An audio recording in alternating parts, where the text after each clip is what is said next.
We are celebrating our 74th Independence Day today, and I, on behalf of the team of Swarajya, wish you all a very, very happy Independence Day. Now, the Prime Minister just addressed the nation from the Red Fort. A number of announcements were made, a number of critical reforms were hinted upon, especially the national infrastructure pipeline we've been talking about. But there's one aspect which caught my eye, which was the National Digital Health Mission.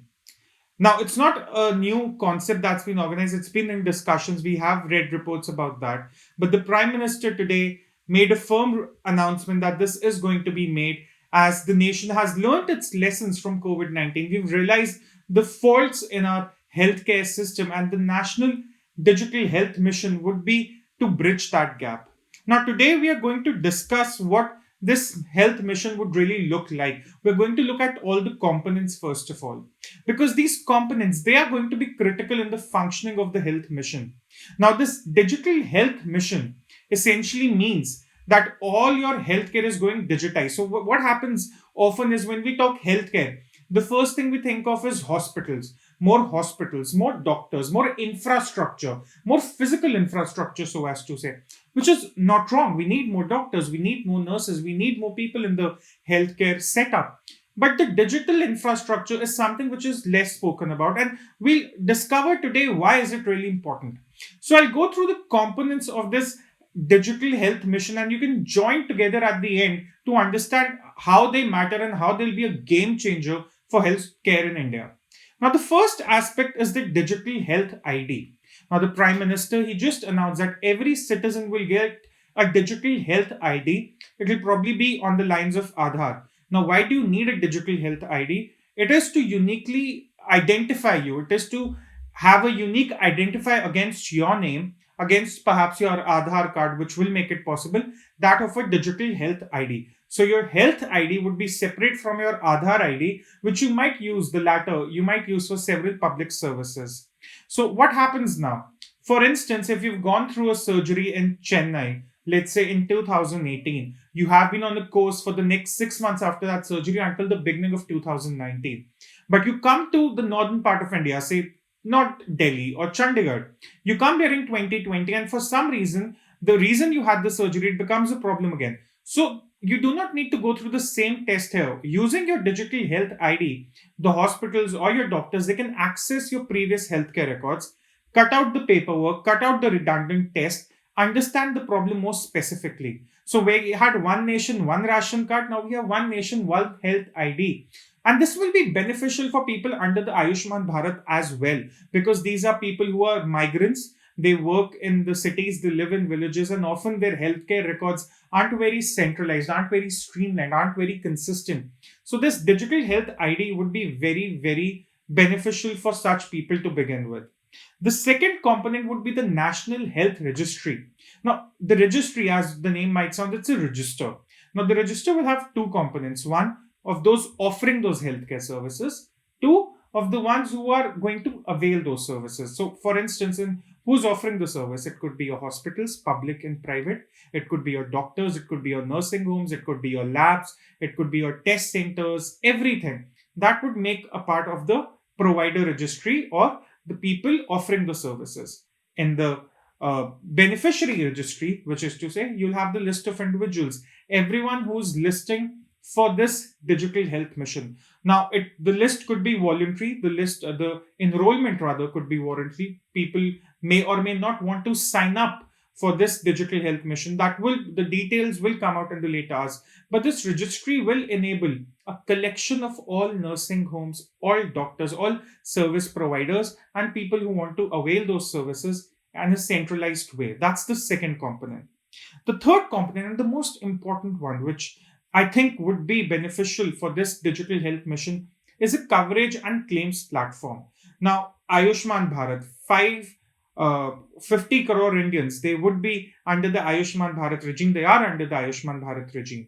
What do they need? They need a claim. And often, even in the urban hospitals, we've seen this problem of claims.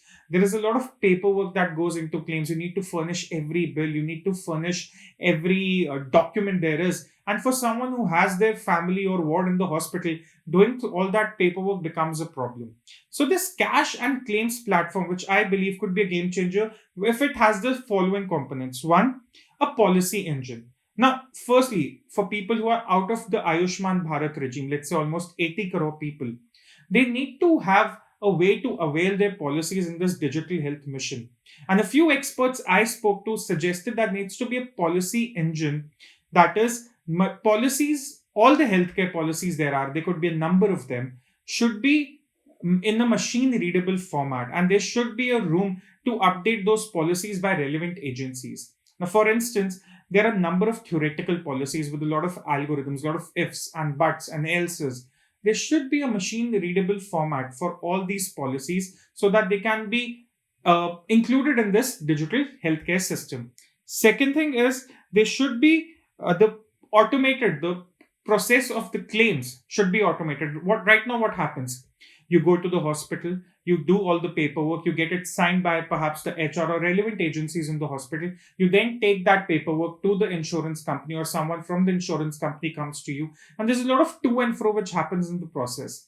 The one thing that could speed up this digital health mission is automation process of the claims. So you have your policies in a machine readable format, and down the lane, of course, not immediately, the process of the claims should be automated, that is directly connected to the hospital. Of course, there needs to be a third party system which ensures that the claims are not delayed by the insurers for whatever reason. But the whole idea is that if we are going digital, the claims should be processed fast and processed very, very fast. Because what happens, even in Ayushman Bharat, we saw some reports. Some hospitals actually claim that they were receiving delayed compensations from the government. So we want the claim process to be very fast. That's the second aspect. The third aspect is the fraud management system. Now, when you are having transactions for millions and millions of people, claims being processed for millions and millions of people, there needs to be a setup where frauds can be detected. We have that for the income tax system, where at random some income tax records are picked up and they're scrutinized. Similarly, you will need to have a fraud management system within the claims and coverage system to detect if there are any frauds happening. Of course, when there's so much data to play with, the fraud detection can also happen in an automated fashion, and down the lane it will. So these are the three aspects which will make up the claims and coverage process. The fourth aspect is a centralized personal health records framework. Now, a lot of people are going to have a problem with the idea of our healthcare records being digital and being digital under one roof, perhaps with the state or with the center or both. Now, the idea is, why do you need all this data? You need to have all this data in a in an anonymous data form so that you do not identify an individual. The benefit is that you'll have data pertaining to medication, immunization, labs and diagnostic centers, drugs control, disease control, radiology, cancer, non communicable diseases, weight, height, and whatnot. So, what do you do with this data? You just don't let it be. You study the data, you put out data sets which can help policymakers understand what is really going on in some part of the world. For instance, if we take up data of, let's say, one specific region in the Northeast, looking at the record of immunization, looking at the record of any two, three aspects, the policymakers can figure out what is perhaps lacking there in terms of nutrients, perhaps in terms of healthcare. This is what the centralized data could do. It could create a lot of data sets, tons and tons of data sets. The permutations are many, and that could enable state and the center and policymakers to come up with better schemes, personalized schemes for a region, perhaps for a district 10 years from now, and eventually for an individual. So we are looking at the idea of personalized healthcare. We all have heard about the idea of a personalized browser experience when our cookies are used to give us advertisements on the computers. But this is going to be a next big leap if it can be implemented, that of personalized healthcare. So your healthcare is not redundant. It's not like if you have encountered diabetes, for instance, you won't be put through the normal procedure. Your records would be taken into account, any part of India, and that's how your treatment will begin. So this is where this is very, very interesting. And lastly, the National Health Analytics Framework. Now, you have all this data, you want the analytics. This is where it will come into play, as I've already discussed. for policymakers, for state and the center. Now, there's going to be a lot of talk about the digital health mission as it was with Aadhaar.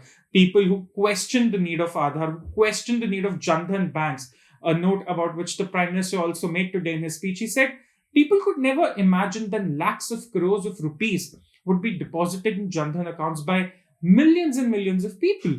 Today we have close to 400 million Jandhan accounts, perhaps on an average an account for every rural family. We have an account for every third individual in India and women too. So the idea of a digital health mission, it will again meet the skeptics, the ones who keep crying about privacy, sitting in the cocoons in central Delhi. But the idea here is that we are talking about empowering healthcare system for 130 crore Indians down the lane. We've already started that process with Ayushman Bharat. And this entire stack, which starts with the digital health ID, the claims engine, the national analytics framework, and all the other components that make up this digital health mission, it could be a game changer. Of course, simultaneously, there will be a need to invest in physical infrastructure, which will be done. But it's not only about creating more infrastructure, it's also about using your infrastructure smartly. And this is what the digital health mission will do. Of course, it's a small leap for a Independence Day speech, but a giant step towards reforming the lives and healthcare of 130 crore Indians. This is indeed a step towards independence from faulty, fragile, and almost messed up healthcare system. Thank you.